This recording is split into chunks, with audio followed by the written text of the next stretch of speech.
Les voy a invitar, hermanos, a que abran sus Biblias, por favor, en el Salmo 55.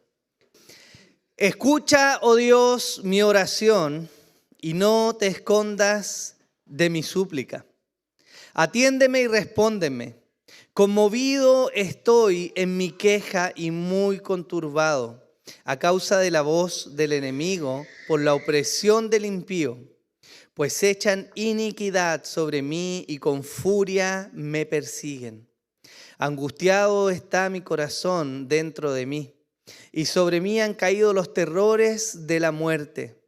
Terror y temblor me invaden, y horror me ha cubierto. Y dije, ¿quién me diera alas como de paloma? Volaría y hallaría reposo. Ciertamente huiría muy lejos, moraría en el desierto. Me apresuraría a buscar mi lugar de refugio contra el viento borrascoso y la tempestad. Confunde, Señor, divide sus lenguas, porque he visto violencia y rencilla en la ciudad. Día y noche la rondan sobre sus muros y en medio de ella hay iniquidad y malicia. Hay destrucción en medio de ella y la opresión y el engaño no se alejan de sus calles. Porque no es un enemigo el que me reprocha, si así fuera podría soportarlo. Ni es uno que me odia el que se ha alzado contra mí, si así fuera podría ocultarme de él. Sino tú, que eres mi igual, mi compañero, mi íntimo amigo, nosotros que juntos teníamos dulce comunión, que con la multitud andábamos en la casa de Dios. Que la muerte los sorprenda, que desciendan vivos al Seol, porque la maldad está en su morada, en medio de ellos. En cuanto a mí, a Dios invocaré, y el Señor me salvará. Tarde, mañana y mediodía me lamentaré y gemiré, y Él oirá mi voz. En paz redimirá mi alma de la guerra que hay contra mí. Pues son muchos los que están contra mí. Dios oirá y les responderá. Él que reina desde la antigüedad, porque no hay cambio de ellos ni temen a Dios. Aquel ha extendido sus manos contra los que estaban en paz con él. Ha violado su pacto. Las palabras de su boca eran más blandas que la mantequilla, pero en su corazón había guerra. Más suaves que el aceite eran sus palabras, sin embargo, eran espadas desnudas. Echa sobre el Señor tu carga, y Él te sustentará. Él nunca permitirá que el justo sea sacudido, pero tú, oh Dios, los harás caer al pozo de la destrucción. Los hombres sanguinarios y engañadores no vivirán la mitad de sus días, mas yo en ti confiaré. Amén. Como saben, hermanos, como recordarán, empezamos una serie nueva hace poco tiempo, solamente hace 2 enseñanzas atrás. Una serie que se titula Redención, Evangelio y la vida en este mundo quebrado. Y esta serie temática tiene por propósito mostrar el hecho de que la salvación que Dios ha obrado en su iglesia no es solo un evento futuro o una paz mental, si uno quisiera decirlo, y algo que solamente va a ocurrir, sino que la redención y la salvación de Dios afecta de tal manera a su pueblo que puede vivir en un mundo como el que vivimos hoy día, de una manera en que Él es glorificado y tú y yo podemos disfrutar la vida que Él nos da. Esta serie tiene como propósito mostrarnos por un lado el alcance de la redención y por el otro lado barrer de alguna manera las áreas de la vida que tenemos. Por lo tanto, hemos de hablar acerca de las emociones, hemos de hablar de la crianza, hemos de hablar del matrimonio, hemos de hablar de las relaciones, de la amistad y de un montón de cosas que tienen que ver con la vida práctica de cada uno de nosotros, siempre a la luz de la obra de Cristo. Ese es el propósito de la serie. Y el día de hoy Me gustaría iniciar esta enseñanza, después de haber leído el texto que nos va a guiar, con la siguiente introducción. Si nosotros miramos el mundo que tenemos alrededor, sin duda podemos notar que es un mundo agitado. Hay peligros y demandas de la vida del ser humano en este mundo que son realmente abrumadores. Si tú tienes hijos, esto solamente hace que las preocupaciones sean aún mayores. Quizás te has preguntado, ¿y si pierdo mi trabajo? ¿O si mis hijos tienen un accidente? ¿Y si esa pequeña espinilla que vi ahí es en realidad cáncer? ¿Si aquella persona no me ama? ¿O qué pasa si no soy aceptado? Qué terrible sería si nuestra nación entrara en guerra. O si vienen los ovnis, etcétera. La verdad es que hay muchos cuestionamientos que tenemos en la vida, en esta tierra y en este mundo quebrado. Y hay muchas cosas por las cuales nuestro corazón se puede volver temeroso y ansioso.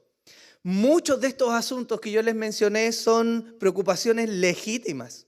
Hay cosas que hay que atender en la vida y que pueden llegar a tener un impacto real de no prestarles atención. El asunto está en que lo que para algunos puede ser algo trivial, algo más de su checklist o de las cosas que tienen que hacer, para otros termina encendiendo un sistema de alerta que se desborda. Aumento en las palpitaciones, sensación de ahogo, llanto incontrolable, miedo a morir, incapacidad para dormir, fatiga crónica e irritabilidad, entre otros síntomas. Son muchas de las cosas que distintas personas viven a la luz de lo que significa enfrentar la vida en un mundo como este.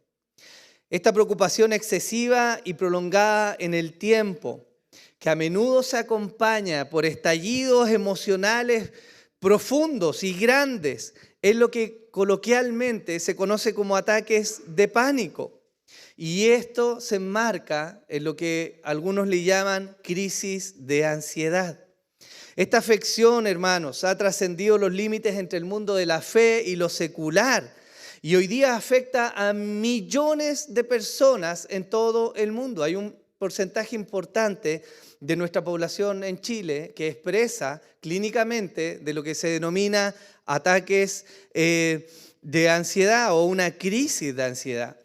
Y lo terrible de esto es que puede llegar a afectar drásticamente la forma en que las personas viven y el cómo ejercita o cómo trabaja en los roles que Dios le ha dado. El dolor, la incertidumbre, la desesperanza pueden incluso llegar a quebrar matrimonios, hundir familias y arrastrar a una profunda depresión. Y esto es parte de las afecciones a las cuales los seres humanos están expuestos de este lado del sol, como dijo el escritor de Eclesiastés.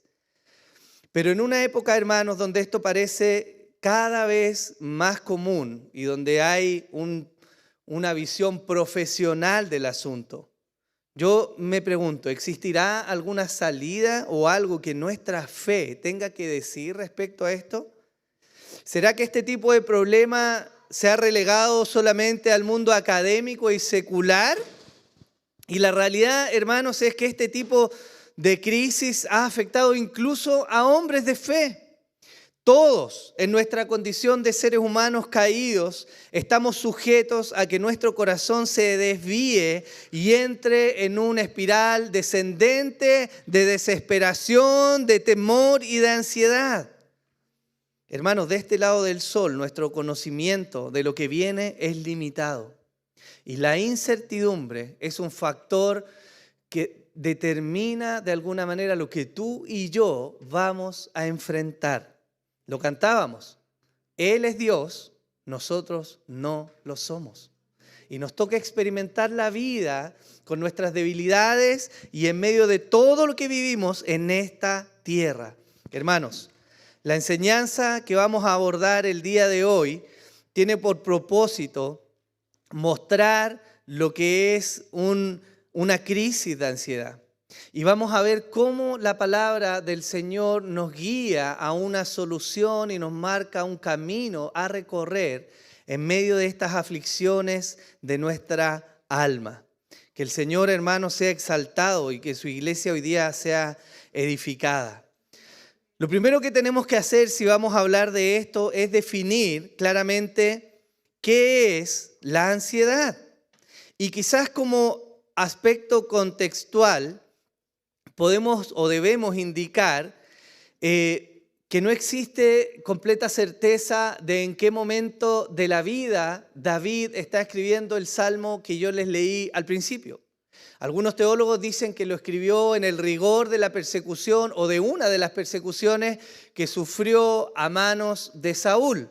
Y si usted ha leído el relato bíblico, recordará que lo que enfrentó David después de estar en el palacio es que se intentó asesinarle, que tuvo que huir, que anduvo escondido en cuevas y que vivió momentos difíciles. Podría ser esa situación. Otros postulan que este salmo pudo haber sido escrito en uno de los momentos más dolorosos de su vida, si no el más doloroso, que fue cuando fue traicionado por su hijo Absalón, por el mal cuidado que él tuvo, ¿cierto? La verdad es que no sabemos con certeza en qué momento de la vida David escribió este salmo. Pero lo que sí sabemos es que independiente del contexto en el que se escribió, el tema central del salmo es evidente. Y es que este hombre está experimentando una angustia y una ansiedad severa por las aflicciones que está viviendo. Pero en medio de todo eso, hay esperanza en el Señor para hallar salvación. De eso nos habla este salmo. Si nosotros somos más precisos, podemos mirar este salmo y ver que David experimentó un gran sufrimiento en su alma. En el versículo 1 se nos dice que él siente que Dios rehuye de él. En el versículo 2 se nos muestra que él se siente conmovido y conturbado. Él ve enemigos que acechan contra su vida. Él se siente angustiado, él declara que está angustiado y tiene la sensación inminente de que va a morir. El salmista se para y declara: voy a morir. Él se siente aterrorizado. Tiene un ferviente deseo de huir. Él ruega al Señor que lo libre de sus enemigos, se siente perseguido. Y parece ser que aún así el Señor no lo ha librado todavía mientras escribe el Salmo. ¿Esto les parece conocido cuando miramos estas cosas que está enfrentando?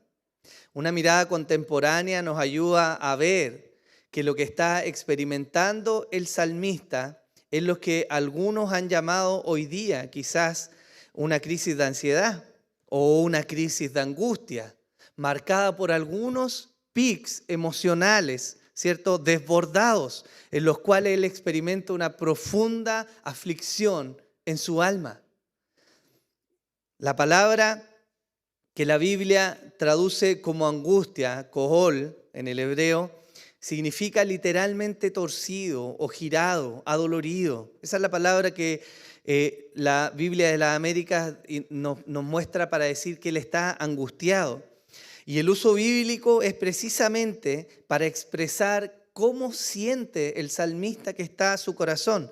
La Reina Valera nos entrega quizás un poco más de luz a lo que significa esto, porque en el versículo 4 nos dice: mi corazón está dolorido dentro de mí y terrores de muerte sobre mí han caído. El salmista no solo está enfrentando una persecución directa o indirecta, él está sometido a un pensamiento en el cual teme por su vida, él ve traiciones alrededor suyo y él de verdad, sinceramente, siente que su corazón está afligido y dolido dentro de él. Eso es lo que el salmista está experimentando.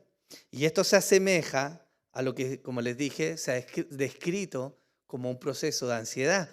Entonces, si vamos a hablar de esto el día de hoy, es necesario que definamos algunos términos precisamente para poder entender cómo la Biblia nos anima y para marcar las posiciones también desde la visión secular y desde lo que la Biblia nos está mostrando. Quisiera partir para mostrar lo que la visión o la cosmovisión secular nos dice respecto a esto. Sobre la angustia, la RAE la define como una aflicción, congoja o ansiedad, un temor opresivo sin una causa precisa, un aprieto o una situación apurada, sofoco, sensación de opresión en la región torácica o abdominal, dolor o sufrimiento. Y es interesante que aunque la RAE no indica la ansiedad la angustia como sinónimo de ansiedad, hace el símil, clínicamente no es lo mismo. La angustia, desde el punto de vista secular, más que una categoría diagnóstica, yo les voy a explicar de esto, se entiende como lo que algunos doctores han llamado ataques de pánico. La angustia, a diferencia de la ansiedad, viene a ser una manifestación puntual, desbordada y profunda del sentir emocional. Por otra parte, la ansiedad, según la RAE, se define como un estado de agitación, una inquietud o zozobra del ánimo. Algunos sinónimos de la ansiedad son, por ejemplo, angustia, ansia, desasosiego, inquietud, intranquilidad, congoja, desazón, zozobra o preocupación. Y como les decía, a diferencia de la angustia, que se presenta en episodios puntuales, la ansiedad es más bien o se entiende como un proceso duradero en el tiempo. Ahora, un alcance importante de esto es que hay un grado de ansiedad que viene a ser normal, ¿ya? Que tiene que ver con la expectativa de las cosas que vienen y la incertidumbre que eso genera, y eso nos ocurre a todos. Pero la ansiedad, descrita como trastorno, tiene que ver con un proceso más largo. El DSM-5, que es el Manual Diagnóstico y Estadístico de Trastornos Mentales, indica lo siguiente. Dice, los trastornos de ansiedad son los que comparten características de miedo y ansiedad excesivos, así como alteraciones conductuales asociadas. El miedo es una respuesta emocional a una amenaza inminente, real o imaginaria, mientras que la ansiedad es una respuesta anticipatoria a una amenaza futura.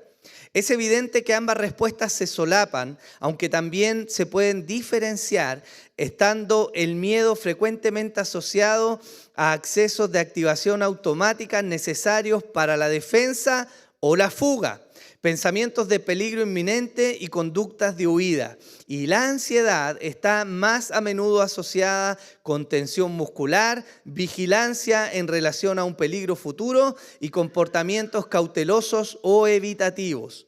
A veces, el nivel de miedo o ansiedad se ve reducido por conductas evitativas generalizadas. Las crisis de pánico se presentan principalmente con los trastornos de ansiedad como un tipo particular de respuesta al miedo. Los trastornos de ansiedad se diferencian del miedo o la ansiedad normal propios del desarrollo por ser excesivos o persistir más allá de los periodos de desarrollo apropiados. Se distinguen de la ansiedad o el miedo transitorio, a menudo inducido por el estrés por ser persistentes. Por ejemplo, que duran 6 meses o más.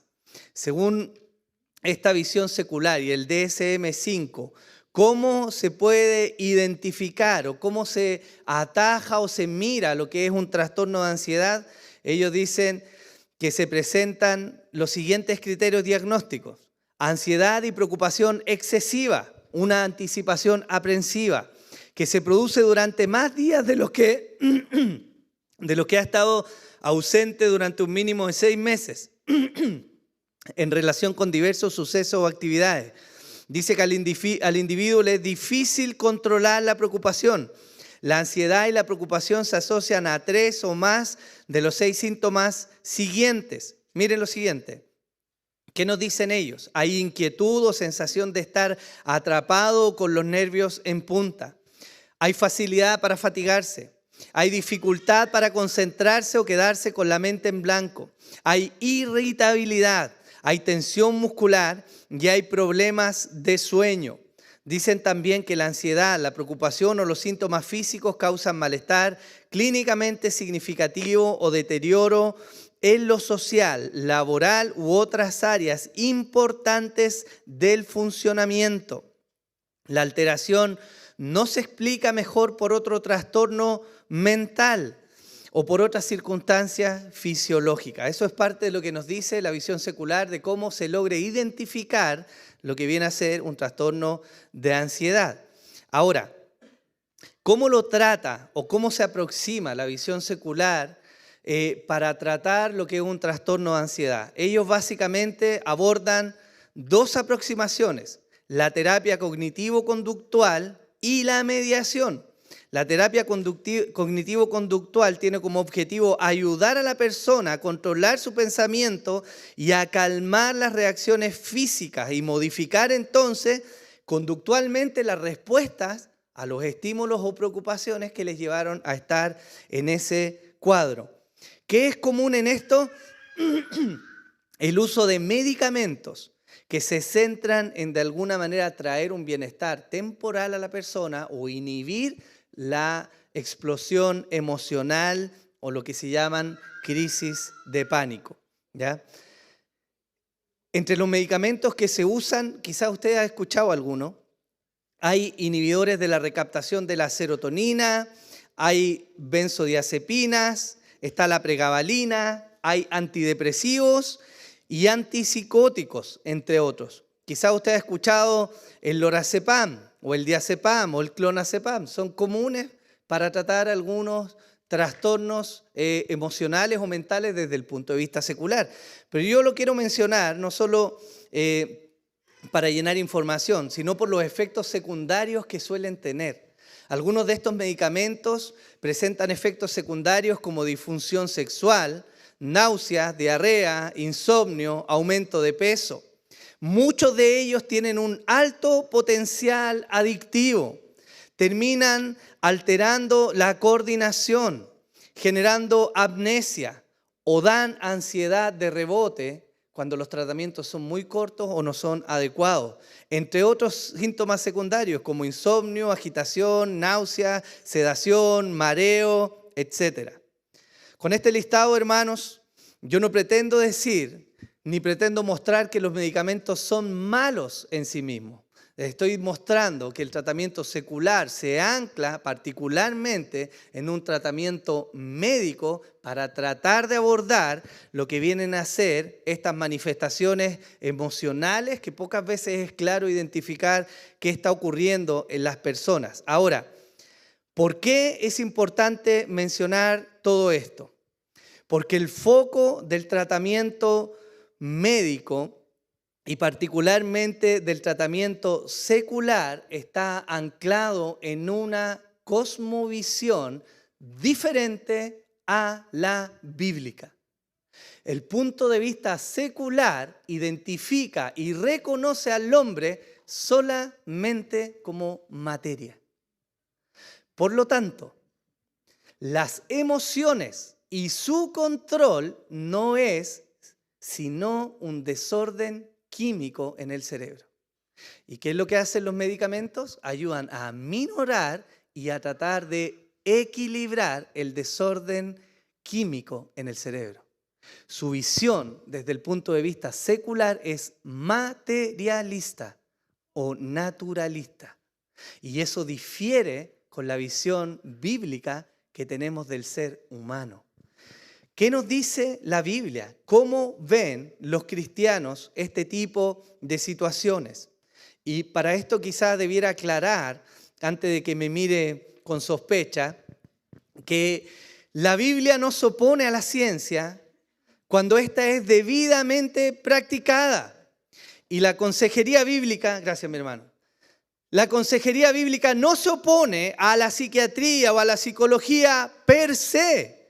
Pero sí haya falencias importantes en los planteamientos que estos modelos seculares tienen para tratar este problema en particular. Discrepa la Biblia con el modelo secular porque la cosmovisión que hay detrás es diferente. La cosmovisión secular está diciendo que el hombre es producto de la evolución, del azar y que es solamente materia. Pero eso no es lo que nos dice la Biblia. La Biblia nos muestra que el hombre no es solamente materia, sino que el hombre es una amalgama entre la parte física y también una parte espiritual. La Biblia nos describe que en el momento en que el hombre fue creado, Dios tomó materia, barro, ¿cierto? Le dio forma, pero Dios hizo algo más. Sopló aliento de vida dentro del hombre. Por lo tanto, es imposible pensar que desde el punto de vista bíblico, estos temas emocionales que tienen que ver con el alma se aborden solo y exclusivamente desde el punto de vista fisiológico. Esa respuesta no es completa.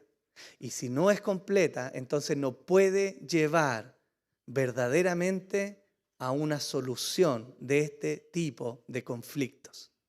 Entonces no sé si he sido claro, pero la próxima vez que me escuche hablar de consejería bíblica, no piense, es que Nicel son todos antipsicólogos. No, hermano, no se trata de eso. Se trata del fundamento sobre el cual estamos parados para abordar distintas problemáticas.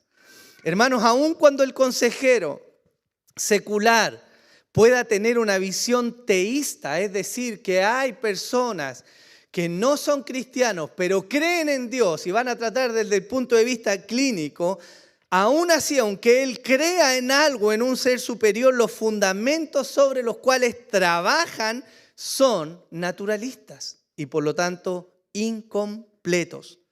En cambio, el consejero cristiano es una herramienta del Espíritu Santo para acompañar, comprender y aplicar la verdad bíblica a la vida del aconsejado. De modo que la angustia y la ansiedad terminen rindiéndose ante la majestad de Jesús y ante la realidad de su amoroso cuidado y consuelo para su iglesia.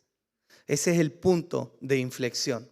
Y esto es precisamente, hermanos, sobre lo cual la Biblia y particularmente la consejería bíblica levantan la mano para responder a los problemas del alma del hombre. ¿Por qué, hermanos? Porque creemos y sostenemos que el ser humano es bipartito, alma o espíritu y carne. Eso es el ser humano. No es solo carne, no es una visión naturalista. Por lo tanto, no todo lo que ocurre en el ser humano tiene una explicación fisiológica, es decir, de la carne. Sin embargo, sí sabemos y reconocemos que lo que ocurre en el alma del hombre puede terminar afectando la carne del hombre. Y eso es algo que vemos en la Escritura. En segundo lugar, me gustaría aclarar que el consejero cristiano no niega la existencia de este tipo de trastornos mencionados, ni minimiza de alguna manera la amargura y el dolor que se vive en estos procesos. ¿Okay? ¿Cuál es el planteamiento entonces de la consejería bíblica respecto al trastorno de ansiedad? Quizás me gustaría mostrarles una comparativa. Respecto a la naturaleza del problema, la cosmovisión secular es solamente clínica y diagnóstica, pero la cosmovisión cristiana es moral y espiritual. En términos de la ansiedad, la cosmovisión secular lo ve simplemente como una anticipación de una amenaza. En la cosmovisión cristiana esto se ve como un grado de preocupación que llega a dominar el corazón de la persona. La angustia desde el punto de vista secular es visto como lo que se llama un ataque de pánico, es decir, un desborde de las emociones. Desde el punto de vista de la cosmovisión cristiana, la angustia es una aflicción real del alma, intensa, marcada por momentos profundos en las emociones. La naturaleza de la persona desde la visión secular es naturalista, es solamente materia. Pero desde la cosmovisión cristiana el ser humano es bipartito, es materia y una parte inmaterial. Y desde el punto de vista de los objetivos, la cosmovisión secular busca que el hombre retome su funcionalidad y abordar que de alguna manera esté bien pronto. Pero la cosmovisión cristiana no busca solamente el bienestar parcial o temporal, sino que busca apuntar al corazón. ¿Por qué? Porque el gran problema, como lo vamos a ver, de la ansiedad es que no se confía en Dios. Y eso significa que el ser humano ansioso tiene un problema moral porque no está creyendo en el Dios que lo formó. Esa es la raíz del problema. El camino de la consejería bíblica, hermanos, reconoce que la necesidad de la persona es más amplia que algo fisiológico, es decir, más allá que simplemente calmar los síntomas o aminorar este tipo de crisis. La persona, el ser humano, es un ser espiritual que tiene un problema moral con Dios y que este mismo se puede manifestar en su vida de manera fisiológica. Por lo tanto, el consejero cristiano es un compañero, uno que guía a Cristo porque reconoce esta maravillosa verdad que el Señor dijo: venid a mí todos los que estáis cansados y cargados y yo os haré descansar. Si hay algo que marca la vida de una persona ansiosa es que no haya descanso. Su mente corre a 1000 por hora. Y piensa y repiensa y se imagina todos los escenarios posibles. Y eso trae temor y aflicción a la vida. Ahora, hermanos, ¿cuál es la raíz bíblica de la ansiedad? Para ir a la raíz de la ansiedad y entonces entender cuál es el camino que la Biblia nos traza para salir de esto, debemos ir a uno de los textos clave, que es Mateo capítulo 6, 25 al 34, que dice así: por eso os digo, no os preocupéis por vuestra vida, qué comeréis o qué beberéis, ni por vuestro cuerpo, qué vestiréis. ¿No es la vida más que el alimento y el cuerpo más que la ropa? Mirad las aves del cielo, que no siembran, ni ciegan, ni recogen en graneros, y sin embargo, vuestro Padre Celestial las alimenta. ¿No sois vosotros de mucho más valor que ellas? ¿Quién de vosotros, por ansioso que esté, puede añadir una hora al curso de su vida? Y por la ropa, ¿por qué os preocupáis? Observad cómo crecen los lirios del campo.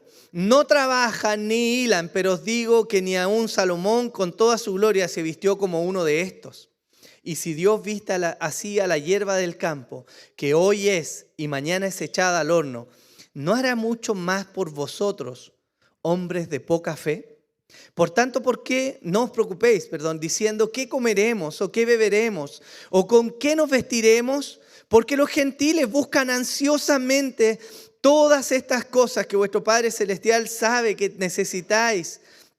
Pero buscad primero su reino y su justicia, y todas estas cosas os serán añadidas. Por tanto, no os preocupéis por el día de mañana, porque el día de mañana se cuidará de sí mismo. Bástele a cada día sus propios problemas. Este texto es muy particular porque Mateo 6, cuando el Señor está hablando esto, este texto se enmarca en el Sermón del Monte. Y el Sermón del Monte, dentro de una de sus finalidades, muestra cómo es la vida de las personas que pertenecen al reino de los cielos. ¿Qué es lo que nos dice Mateo? El Señor les dice 6 veces a los discípulos que no se preocupen. Y además añade, ¿quién de vosotros, por ansioso que esté, puede añadir una hora al curso de su vida? La palabra que el Señor ocupa para referirse a la preocupación y a la ansiedad es la misma. Es una palabra que se llama merimnao, que en el uso bíblico se utiliza para describir a una persona con ansiedad, atribulada o preocupada. Y debo sí decir que esta palabra en el Nuevo Testamento tiene 2 connotaciones. Tiene una connotación positiva y una connotación negativa. La connotación positiva se utiliza, por ejemplo, en Filipenses 2, cuando el apóstol Pablo dice: mas espero en el Señor Jesús enviaros pronto a Timoteo, a fin de que yo también sea alentado al saber de vuestra condición, pues a nadie más tengo del mismo sentir mío y que esté sinceramente interesado Sinceramente, merimnao en vuestro bienestar. Esa preocupación, esa ocupación, en ese texto tiene una connotación positiva. Pero también, y mayoritariamente en el Nuevo Testamento, hay una connotación negativa que se asocia a la ansiedad o, como lo describimos en Consejería Bíblica, a la dominación del corazón por la preocupación de eventos futuros. Eso es la ansiedad desde el punto de vista bíblico. ¿Qué está haciendo Jesús? Jesús no está reprendiendo una preocupación legítima, sino que Él está refrenando a los discípulos para que no caigan en una preocupación pecaminosa. Eso es lo que el Señor está haciendo. Yo les pregunto, hermanos, ¿acaso no debemos preocuparnos por el sustento para comer o para beber? ¿Para vestirnos nosotros o a nuestros hijos? Hermanos, ¿no son cosas que tenemos que atender? Por supuesto que sí. El problema es que cuando esto comienza a dominar el corazón, la fe comienza a decaer. Pongamos esto en perspectiva, hermanos. Los discípulos se habían encontrado hace no tanto tiempo con Jesús. Él los había llamado a seguirle. Y los discípulos habían seguido a Jesús. Entre los discípulos, por ejemplo, estaba Pedro y su hermano Andrés. ¿Y usted sabe a qué se dedicaban ellos? Ellos eran pescadores. ¿Y para qué eran pescadores? Para llevar el sustento a su casa. Ellos pescaban para poner el sustento en su casa. Pedro era un hombre casado. La Biblia nos dice que tenía suegra. Y si tenía suegra es porque era casado, ¿cierto? Entonces no era legítima la pregunta que le hacen los discípulos. Oye, Señor, pero espera, te hemos seguido, hemos dejado todo, pero espera, ¿qué vamos a comer? ¿Y cómo yo sustento a mi familia, a mi hijo? ¿No era legítimo en algún sentido la preocupación de los discípulos? Por supuesto que sí. Ellos fueron llamados a dejar las redes. ¿Cómo se iban a sustentar a horas? Esto es una preocupación normal, pero parece que de la preocupación normal saltó a algo que comenzó a dominar sus corazones. Y ese es el motivo por el cual el Señor Jesús les llama la atención. Hermanos, la ansiedad, o si queremos ser técnicos, si quiere llamarlo así, un trastorno de ansiedad, se produce cuando la preocupación escala de tal manera que llega a dominar el corazón. Y lo que sucede a continuación es que esa preocupación legítima se vuelve entonces pecaminosa. Y en ese contexto de una ansiedad pecaminosa que perdura en el tiempo, es donde se producen lo que llamamos ataques de pánico. Fuertes momentos de angustia emocional, llanto, descontrol, ansiedad, preocupación, dificultad para respirar, una sensación de muerte inminente. Eso es real. Y eso ocurre cuando esta preocupación ha dominado el corazón de la persona. Eso es en parte lo que describe el salmista que ha estado experimentando a causa de algo real. Verdaderamente se habían levantado hombres contra él. Verdaderamente algunos buscaban su vida. Verdaderamente sufría aflicción. Pero pasó de lo legítimo a lo pecaminoso. ¿Ok? ¿Me siguen hasta acá? Bien, vamos en la hoja 2, son 18. No. Nos queda un poquito, pero no tanto. Lo complejo, hermanos, en toda esta situación es que tanto la ansiedad como el temor desbordado se alimentan mutuamente y comienza lo que se puede describir como un ciclo vicioso, porque la preocupación por eventos del porvenir hace que entre el temor y el temor se vuelve a alimentar con la preocupación y se vuelve un círculo. En consejería se le llama una espiral descendente. Y la persona se va hundiendo cada vez más en sus propios pensamientos. Aquí, hermanos, es donde comienza la fase más oscura de este trastorno de ansiedad. ¿Por qué? ¿Qué ocurre cuando se le da cabida a este tipo de pensamientos y se domina el corazón? Ocurre aquello por lo cual el Señor reprendió a los discípulos. Comienza a decaer la fe. Eso es lo que comienza a ocurrir. Miren algunas cosas que nos dice el texto de Mateo 6. El temor ansioso tiene un objeto. Parte legítimamente preocupándose por algo que es real. Señor, ¿qué vamos a comer? Evidentemente, si no comemos, morimos, ¿o no? Algunos podemos aguantar más que otros, pero finalmente morimos. Es una preocupación legítima. La persona ansiosa, sin embargo, pierde de vista el cuidado amoroso de Dios sobre su vida. La persona ansiosa comienza a ver a Dios distante y desinteresado. El salmista parecía parafrasear: Señor, parece que tú estás alejado, parece que huyes de mí. La persona con ansiedad se enfoca en un posible problema, no necesariamente en algo real, sino en algo que pudiera pasar. Por eso en la introducción yo les decía, y si Chile entra en guerra, y si la economía empeora, y si hay un terremoto, y si se activa la falla, hermano, hay una infinidad de cosas que podrían pasar. Pero hasta que no pase, la persona ansiosa comienza a vivir como un incrédulo. La persona ansiosa no ve que es precioso para Dios. La ansiedad nos hace mirar un futuro incierto en vez de mirar el ahora.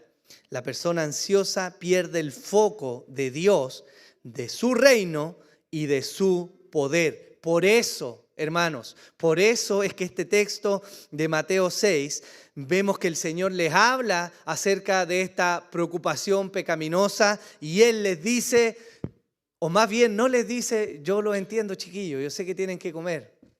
No es condescendiente con ellos, Jesús. Jesús no les dice: sí, está bien, yo sé que hay que alimentar a la suegra, ¿cierto? A la esposa, a los niños. Jesús los confronta y les dice: hombres de poca fe.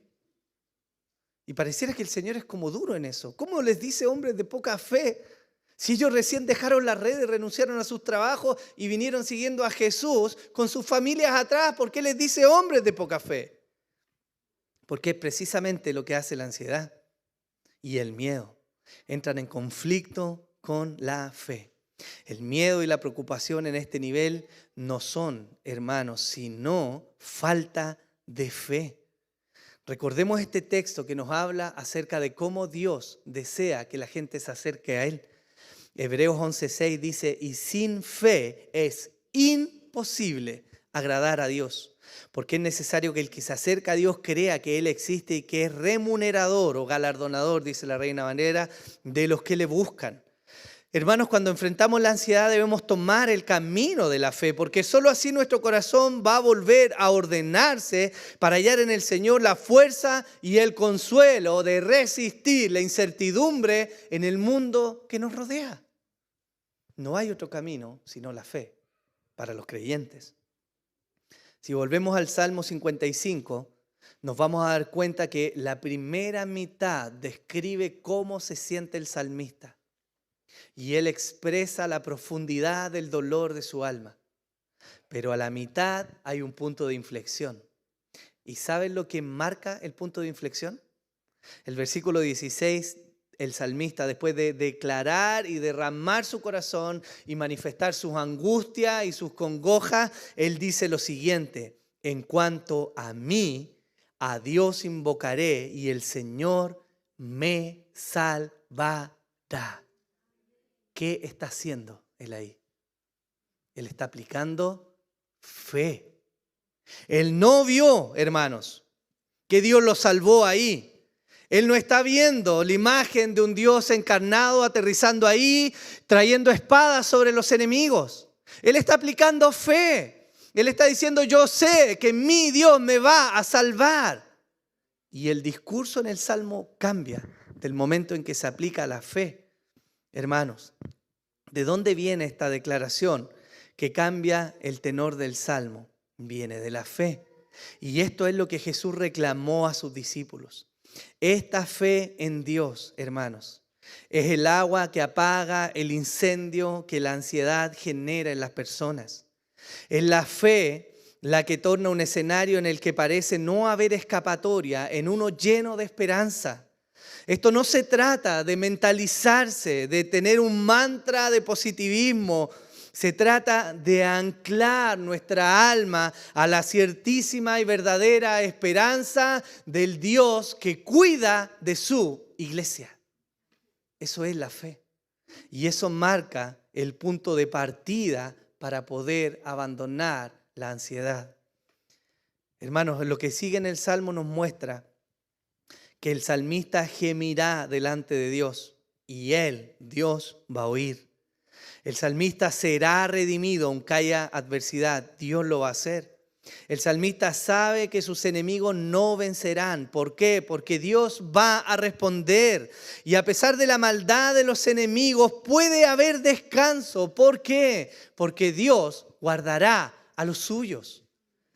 El salmista se ha determinado a confiar en Dios y sabe que Él ejecutará venganza. La fe, hermanos, está presente en cada declaración que el salmista emite en la segunda mitad del Salmo. No tenemos, como les decía yo, evidencia de que él entró y oró y se sentó y se tomó un té con Dios y conversaron y Dios le dijo, cierto, no te preocupes, aquí estoy yo, ya llegué, todo se solucionó. Ahora espera lo que yo voy a hacer, y tomó su espada y salió. No hay evidencia de eso. Él confió, él aplicó la fe. Y eso cambió el tenor de la forma en que él enfrentaba la vida y pudo hallar descanso. Hermanos, la única forma de ser libres del tormento de la ansiedad en nuestra alma es reconocer la fidelidad de Dios. Es anclar nuestra alma a quién es Él, no a las circunstancias que nos rodean. Ahora, yo sé que estar en un proceso de ansiedad que domina el corazón es doloroso y amargo, hermanos. Y sé que en muchos momentos parece que no hay esperanza a la luz de lo que se ve. Sé que algunos de los que escuchan hoy día pueden incluso conocer los textos bíblicos y aún así parece que no hay salida, a pesar de que conocemos la verdad. Y mi gran pregunta, y lo que buscamos el día de hoy en aplicar el Evangelio, es qué podemos hacer en la práctica para vencer la ansiedad. Porque conocemos el texto, sin embargo, leemos en 5 minutos los de Mateo 6, pero nuestro corazón muchas veces tarda meses en aterrizar y apropiar esta verdad bíblica. Y aquí yo quiero dejarle algunos consejos prácticos de cara a cómo enfrentar lo que se llama una crisis de ansiedad. En primer lugar, yo te recomiendo, hermano o hermana, si estás viviendo esto, que busques un consejero bíblico. Un consejero no es un médico necesariamente, aunque hay consejeros bíblicos que son médicos, ¿cierto? Y su rol no va a ser prescribir medicamentos. Tampoco es su rol quitar las medicaciones que los médicos han dado, ¿cierto? Sin embargo, y con toda seguridad, te va a empujar a ver tu parte fisiológica para que una vez que eso esté descartado, trabajemos en el alma, en el corazón. El rol del consejero es acompañarte en el proceso, es reenfocar tu mirada en el Señor cuando ésta se pierde, es llorar contigo y celebrar las victorias de Cristo en tu vida. Un consejero bíblico te va a ayudar a hallar en la Biblia la fortaleza, el consuelo y la esperanza que Dios le da a su iglesia. Como el apóstol Pablo escribió, llevad los unos las cargas de los otros y cumplid así la ley de Cristo. Hermano, tú no tienes por qué sufrir las aflicciones de la ansiedad en soledad. Si eres cristiano, eres parte de un cuerpo, de una familia. Hay buenos hombres y mujeres dispuestos a ayudarte a llevar las cargas, a orar por tu vida y a escucharte. Por lo tanto, el primer consejo, hermano, es que si estás enfrentando esto, no luches en soledad. En segundo lugar, yo te animo a confiar en Dios. Si hay algo que debemos atesorar en nuestra mente y algo a lo cual debemos anclar nuestra mente, es a la verdad de que Dios es fiel. Hermanos, Él ha determinado salvar y ciertamente va a salvar. Él ha determinado santificar y ciertamente santificará. Él ha determinado cuidar de ti y no tengas reparos en que Dios va a cuidar de ti.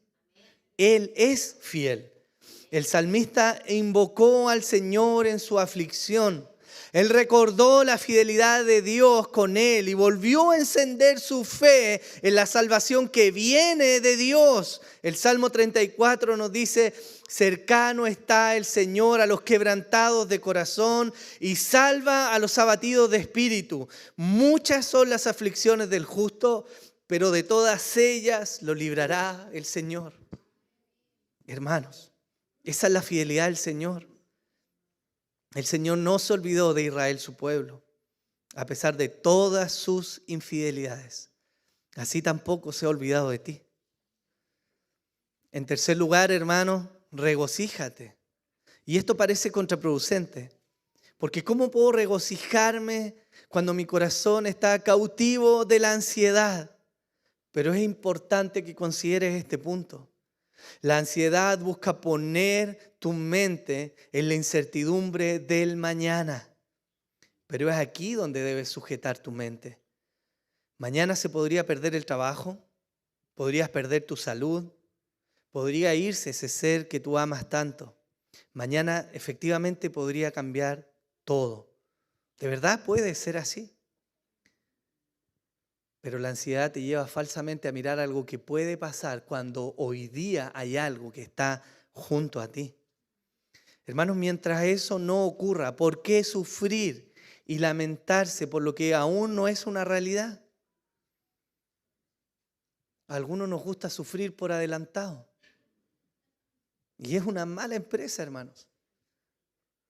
Hermanos, quizás estás preocupado por la salud de tu esposo, de tus hijos, pensando en qué podría hacer. Pero no puedes abrazarlo hoy día. Aunque quizás no todo esté en armonía hoy día. Pero ahí está. Y hoy día le puedes abrazar. No puedes besar a tus hijos hoy. Quizás no están en el mejor punto de la relación. O quizás tú lo estás viendo desviarse, pero aún está ahí. No tienes fuerza para trabajar hoy día, incluso aunque tu trabajo esté en vilo, aunque hayan sombras de despido, aunque no te guste, pero ahí está el trabajo. Y es un motivo para dar gracias. Hermano, no comiste, no te vestiste, no dormiste bajo un techo anoche y estás hoy día acá. Quizás no es lo que esperas, pero ahí está. Y es un motivo por el cual tenemos que dar gracias. Estoy seguro de que si buscas en tu vida, hermano, vas a hallar motivos de sobra para regocijarte.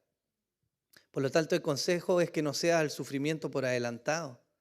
Mira lo que tienes hoy día y da gracias a Dios. Filipenses 4:4 dice: regocijaos en el Señor siempre. Otra vez lo diré, regocijaos. En cuarto lugar, otro consejo que te puedo dar es que ores. Comparto contigo profundamente que la vida tiene mucha incertidumbre. Pero Dios, a diferencia de nosotros, Él no es capturado por la incertidumbre. Yo sé que tienes que pagar las deudas. Yo sé que tienes que alimentar a tu familia y que tienes que proveer, cuidar, amar. Yo lo sé. Todas estas necesidades son reales, hermanos. Y a la luz de quienes somos, sé que es difícil suplirlas todas y mirar al mañana y tener incertidumbre en el camino y preguntarse cómo lo vamos a hacer. Pero hermanos, el Señor le dijo: ¿y quién de vosotros, por ansioso o afanado que esté, puede añadir una hora al curso de su vida? La verdad es que poco provecho sacamos en afanarnos. Los problemas no se van a solucionar porque tú pienses mucho en ellos. La provisión no va a llegar porque necesariamente viste los 14 millones de escenarios posibles de tu futura inversión. ¿Te has detenido a examinar el fruto de tus preocupaciones? ¿En algún momento has pensado qué bien te ha traído eso? ¿Se solucionaron tus problemas? ¿Llovió dinero? ¿Bajó un ángel a traer sanidad? La ansiedad nos lleva a un estado donde nuestro corazón trabaja full time, hermano, buscando soluciones. Y tu mente maquina y piensa, pero la verdad es que la recompensa es mezquina, si no decimos nula. ¿Qué podemos hacer entonces? Hay algo que siempre, siempre, siempre, garantizados, 100% de las ocasiones va a traer un buen fruto. Y eso es orar. Filipenses 4, 6, 7 dice, por nada estéis afanosos, merimnao, no estén ansiosos. Antes bien, en todo, mediante oración y súplica, con acción de gracias, sean dadas a conocer vuestras peticiones delante de Dios. Y la paz de Dios, que sobrepasa todo entendimiento, guardará vuestros corazones y vuestras mentes en Cristo Jesús. La palabra del Señor nos llama a orar, hermanos. Nos llama a que expongamos delante de Él nuestras necesidades, que no nos cansemos de rogar. Y aunque no tengas la respuesta que buscas de inmediato, tu corazón va a hallar paz al haber entregado al Señor tus cargas. La oración, hermanos, es un antídoto muy eficaz contra la ansiedad. Es un bálsamo en medio de la aflicción. La oración acalla las voces de nuestra mente y nos orienta a mirar al único Señor omnipotente. Eso hace la oración. En quinto lugar, reenfoca tu mente en la verdad de Dios. De verdad que es difícil la vida y la incertidumbre, y la economía está mal, y hay violencia que crece cada vez más, y hay más y más enfermedades, pandemias en el horizonte, y está bien. Yo también he pensado en eso, hermano, y también me estremezco de pensar en el mundo en el cual mis hijos están creciendo. Pero hay un montón de áreas en mi vida en las cuales simplemente no tengo control. Y darle cabida a todos esos pensamientos sin poner límites solo va a llevarte a afanarte cada día más y a vivir en una ansiedad que te roba la paz. El apóstol Pablo escribe en el mismo texto de Filipenses 4, por lo demás, hermanos, todo lo que es verdadero, todo lo digno, todo lo justo, todo lo puro, todo lo amable, todo lo honorable, si hay virtud alguna o algo que merece elogio, en eso ocupa tu mente. Lo que también habéis aprendido y recibido y oído y viste en mí, esto practica, y el Dios de paz estará con vosotros. Pero hay un mal de este tiempo y un mal terrible en muchos cristianos. ¿Cuál es este mal? Que pueden tener una pared de kilómetros cuadrados, blanca, radiante, hermosa. Pero se paró un mosquito y ahí se fijan, en el mosquito. Cayó un grano de tierra y ahí, al grano de tierra. No importa la pared hermosa blanca, no, el grano de tierra. Esa forma de ser negativista solo te hunde cada día más. ¿Por qué enfocarnos solamente en lo malo? ¿Por qué mirar solamente los defectos de aquellos que te rodean? Alimentar nuestra mente con tal grado de pesimismo es un veneno que tú mismo estás produciendo. Y cuando piensas así, guarda de morderte la lengua, hermano, para que no te vayas a envenenar. El apóstol nos aconseja pensar en todo lo que es verdadero, como por ejemplo, que Dios es soberano. Esa es una verdad en la cual anclar nuestra alma. En todo lo digno, como la veracidad de sus palabras. En todo lo justo, como la suficiencia del sacrificio de Cristo. No solo para darnos salvación algún día, sino para vivir hoy esta vida en este mundo quebrado con estas debilidades. En todo lo puro, como la bondad que hay en Él y en su pueblo, repartida en medio nuestro, en las vidas que Él salvó, en la iglesia que Él ama. En todo lo amable, como la forma en que podemos responder y ser bálsamo para otros. En todo lo honorable, como el respeto y cuidado que merece la iglesia de Dios, la esposa que Él te dio, los hijos que te entregó. Cuando mudamos el pesimismo, hermanos, el temor y la preocupación por este tipo de pensamientos y los sacamos de nuestra mente, hallamos calma y esperanza. Y te transforma de ser una persona amarga o ácida en una persona agradable que la gente busca. En sexto lugar, y quizás el punto más importante de lo práctico que te puedo decir hoy día, es que mires a Jesús y su obra redentora. Si hay algo que deseo, hermano, que atesores el día de hoy, es esto. La obra redentora de Cristo es suficiente para darte salvación y para que vivas una buena vida en el país, en la ciudad, en el barrio, en la casa, en la familia que Él te dio. Eso es suficiente. Volvamos a Mateo 6. No se preocupen por lo que comerán o beberán o vestirán. Jesús no se está burlando de la poca fe de sus discípulos. Él está poniendo su mente en una realidad maravillosa. Miren las aves del cielo, que no siembran, ni ciegan, ni recogen en graneros. Y sin embargo, vuestro Padre Celestial los alimenta. ¿No sois vosotros de mucho más valor que ellas? Hermano, ¿tú sabes el valor que Dios te ha entregado? ¿Eres consciente de que tanto te amó el Señor que entregó a su Hijo por ti? ¿Sabes que estuvo dispuesto a ver a Jesús sufrir en una cruz para que tú y yo tuviéramos salvación? Para ti y para mí la salvación fue gratis, pero Cristo pagó un precio tremendo. Eres verdaderamente amado por Dios.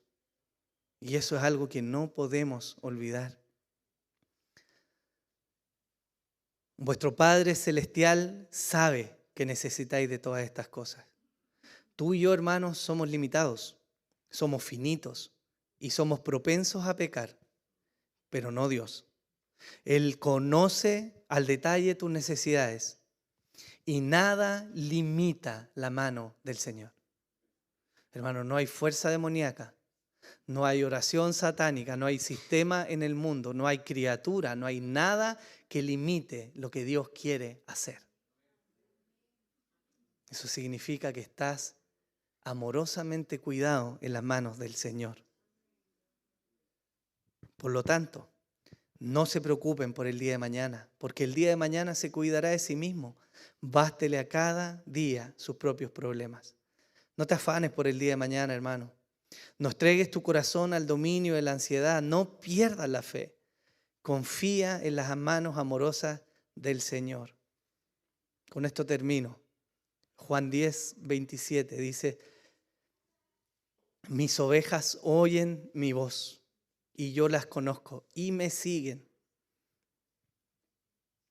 Y yo les doy vida eterna y jamás perecerán.